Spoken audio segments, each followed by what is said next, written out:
Depuis le début de la saison, ils ne cessent d'épater, mais aussi de régaler dans ce top 12. Pour leur première année dans l'élite de la gymnastique française, les gyms de l'Étoile de Monaco réalisent un parcours quasi sans faute. Leader de leur poule, les protégés de Thierry Hems recevaient samedi à l'espace Saint-Antoine Sotteville-les-Rouen. La Sottevillaise, vice-championne de France, est une place forte de la gymnastique, avec notamment Dani Rodriguez et Arnaud Willig, les vieux briscards avec une quinzaine d'années de présence en équipe de France.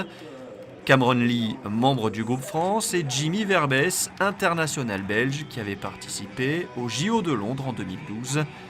Côté monégasque, Julien Gobot, Ferhat Tarikan, Lilian Piot, Romain Chapelle, Loris Raka, Yann Franc-de-Ferrière, Paul-Alexis Rank et Frédéric Unterner ont une mission, faire le meilleur match possible pour assurer le maintien, ou mieux, sécuriser leur place en demi-finale. De toute façon, je ne vais pas vous faire de grandes leçons. Vous êtes prêts, vous avez, encore une fois, vous êtes à la maison, faites-vous plaisir. Et vous ne devez pas avoir plus de pression que ça. Je veux dire, ok. Encore une fois, on n'est pas les favoris, donc c'est pas grave. D'accord? Faites votre compète, faites ce que vous savez faire et faites-le bien avec beaucoup d'engagement. Et si vous avez beaucoup d'engagement, ça va le faire. Sous les yeux du prince Albert II, les gyms des deux équipes matchent sur 3 agrès, saut, cheval d'arçon et barre fixe. Le format est le même que contre Noisy-le-Grand, des duels avec 4 gyms par agrès en confrontation directe. Un duel remporté rapporte 3 points à l'équipe, le perdant en récolte 1. En cas de note égale, les deux gyms glanent 2 points. Premier agrès, le saut. Monaco vire en tête 9-7. Julien Gobot et Ferhat Tarikan gagnent leur duel. Romain Chapelle ne perd que d'un dixième face à Erwan Lazou, tandis que Loris Raka et Victor Bardou récoltent tous les deux la même note, 13. C'est au cheval d'arçon que l'Étoile fait la différence en profitant des petites erreurs de leurs adversaires. 2 chutes sur cet agrès, sur 4 mouvements. Monaco remporte 3 des 4 duels et creuse l'écart, 19-13.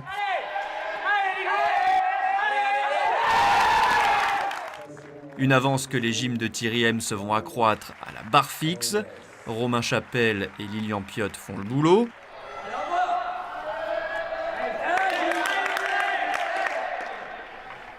Julien Gobot également, le natif de Soissons réalise une incroyable performance d'ensemble depuis le début de la compétition. 12 duels remportés sur 12, un record.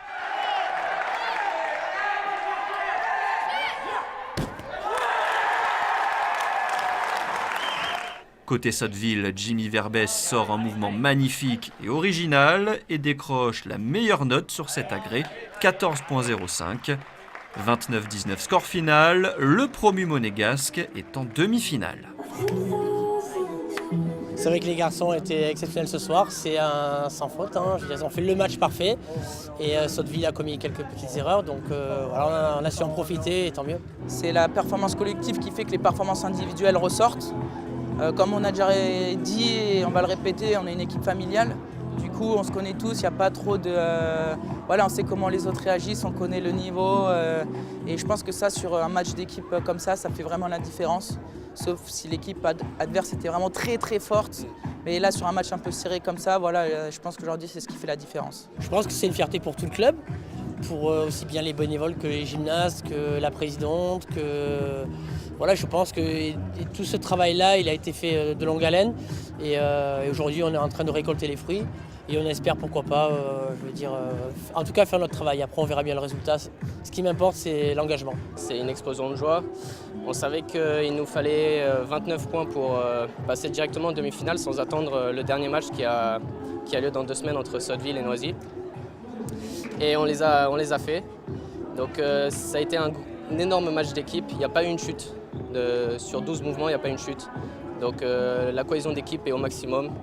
On ne peut que aller très loin dans cette compétition maintenant. Monaco attend désormais de connaître son adversaire pour les demi-finales. Match aller le 16 février, match retour le 2 mars.